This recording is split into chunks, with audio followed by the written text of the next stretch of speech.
Welcome to another round of the Heavy Podcast. Today we're speaking with Jona T from Swedish melodic rock band Heat.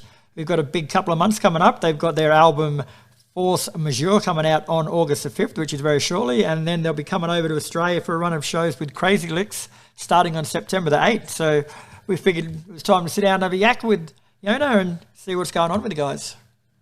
Yeah, I'm Jona T from the band Heat, and got a new album called Force Majeure out August 5th. Looking forward to it. Coming to Australia. Will be awesome. Oh yeah, mate, you got a lot going on. Oh yeah. Thanks for joining us today, mate, and taking time out from your busy schedule. Absolutely.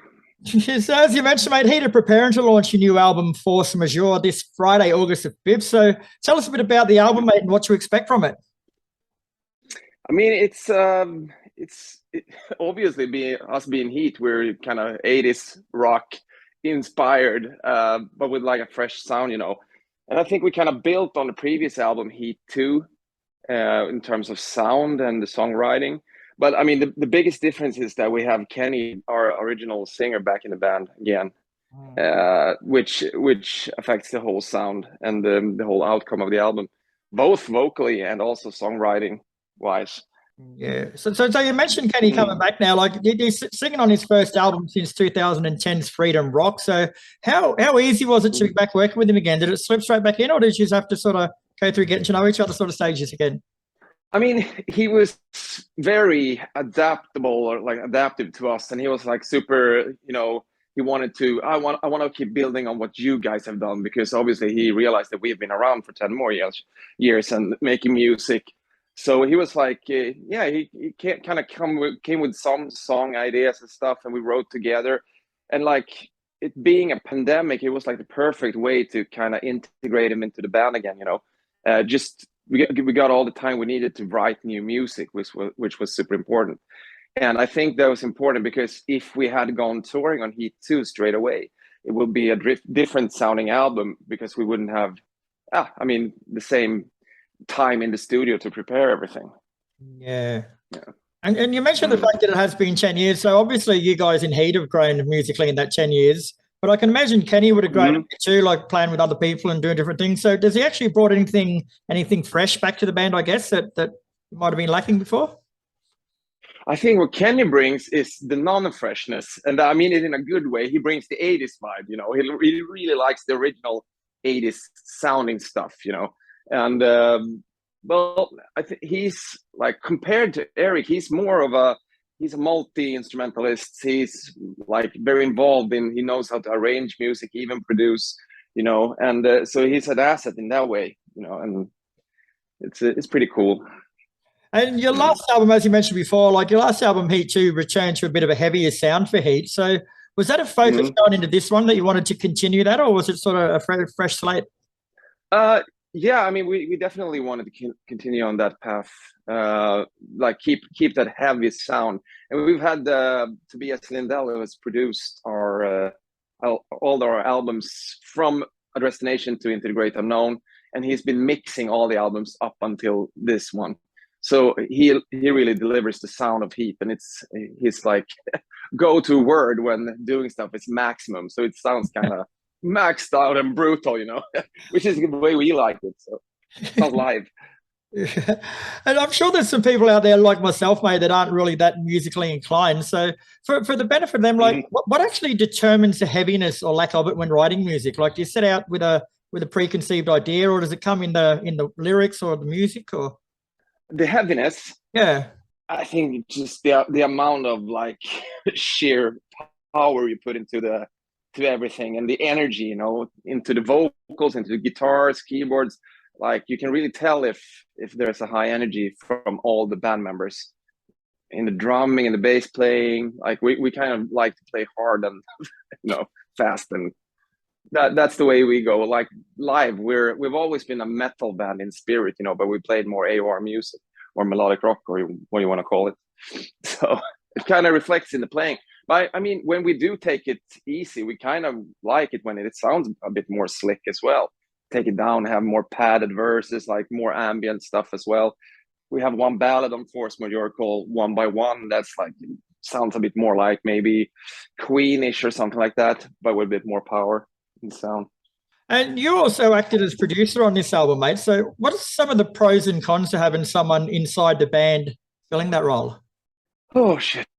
I mean, it's brutal. I mean, compared when I produce other artists, it's like I have more of a executive say, you know, and in Heat, it's more like you grow up together. You're like brothers, like me and Dave, we've known each other since we're 7 years old. So it's way easier to kind of get into minor fights, no major stuff, but like minor fights about stuff. And it's like, I can't really have that executive power or power, what do you want to call it? Like I have with maybe other bands when I can make decisions. So it takes a bit longer, but also it taking longer makes us able to like kind of, you know, work with stuff a bit longer and try more guitar solos, like try new vocal stuff and like work with the stuff for a longer period of time and bounce the ideas more. So that would definitely be a pro. And the other big news is Heat are coming to Australia for the first time with Crazy Licks in September, mate. So what are you expecting from the fans over here, mate? Your first time over, yeah? It's actually not. Me and Eric Grunwald, we came over in 2016. We played Melodic Rock Fest in Melbourne. It was a bit of a weird show. We did some Heat songs acoustically. We had sort of a 1-year break with Heat, and we flew over there, and we played some Heat songs with a couple of great musicians in Melbourne. So I've been there before, and the crowd is great. I mean, the people are super friendly, like just hanging out around Melbourne, like going to bars, like you always meet good happy people. So it's going to be real fun. And also like to come to Sydney first time, see that obviously it's a big thing for us from the other side of the world. And I'm checking through your tour schedule, mate. Like it's a pretty hectic tour. You start in Sydney on September the 8th, then you go through Melbourne and Brisbane in consecutive nights before finishing in Adelaide on the 11th of September. So are you going to be having a few days off either side to actually look around and have a break? Yeah, I think we'll arrive early. We haven't really decided yet if we're gonna go, because we have a show in Hamburg on the Saturday the week before, and maybe we can fly straight from Hamburg, and then we have like 4 or 5 days in Sydney to just hang around. That would be awesome. Or we come in at least like 1 or 2 days before, because it's such a long fucking travel. So we really gotta land for real before we can do the shows. Get a bit of rest in before you hit the stage. Exactly. And you're bringing Crazy Licks with you, mate, who they're here for the first time too. So there couldn't really be two better suited bands to tour together, mate. Like you guys complement each other pretty well. Yeah, it's gonna be. I mean, I love watching Crazy Licks. Like we played a bunch of times, like over the years in Europe and in Sweden, you know. And every time I'm out watching the guys because they're so fucking good live. It's a great live band. The songs are made to play on arenas. So it's gonna be a great package. Looking forward to that. So for the benefit of people who haven't seen you guys before when you came over as the two of you, like what can we expect from the Heat shows? I mean, I think everyone says that we have super high energy, and that's what we kind of like. We like going to a Heat show. For us, it's like a party. Like we have a couple of beers, we go out, we hang out like with the people. Like we like to see it like one big party. If it's 50 people or 5,000 people, doesn't matter. Like we go out and have a blast. You know, that's why we do it. That's why you're going to fit in so well over here, mate, because the Australian people love to upset themselves. Awesome. All right, Shane. Well, thanks very much for your time that I made. Force Majeure is out August the 5th, and you guys will be in Australia from September the 8th. So it's a big couple of months coming up, mate. We look forward to welcoming you. Oh, yeah. Looking forward to it. All right, brother. You take care, mate. Have yourself a good day. Saw them earlier this year downtown in Heat City. Tonight in the studio with a brand new single. Put your hands together, ladies and gentlemen, for Heat.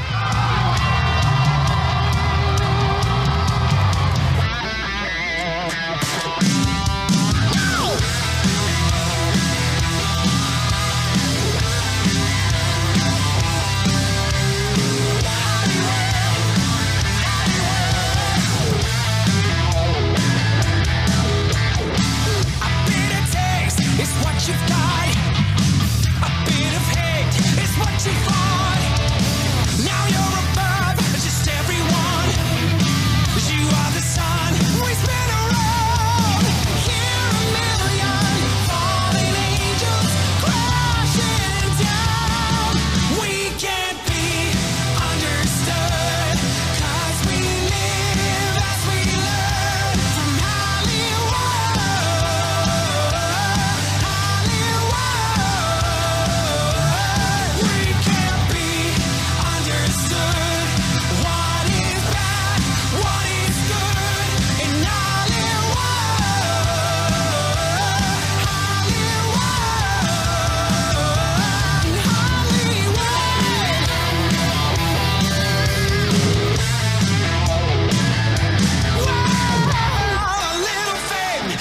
what you got, and a bit of pain is what you cost. Finally, your success, it's their soul that's in distress. So hear a million falling angels crashing down. We can't be understood, 'cause we live as we learn from Hollywood. Hollywood. We can't be understood. What is bad, what is good in Hollywood.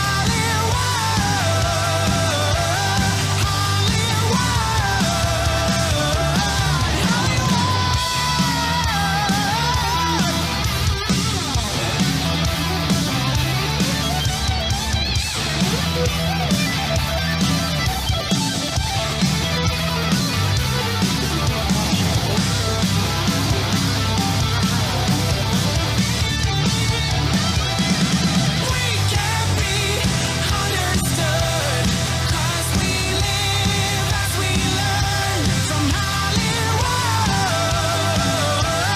Hollywood.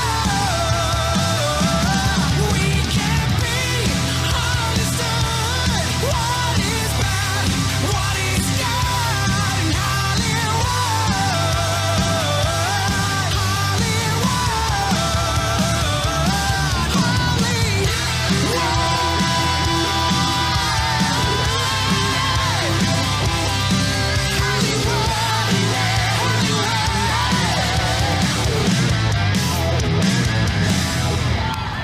Man, these guys are on fire. Hey, I tell you what, watch out for their upcoming new album, Force Majeure, August 5th. Hey, thank you for watching. Have a good one, and good night.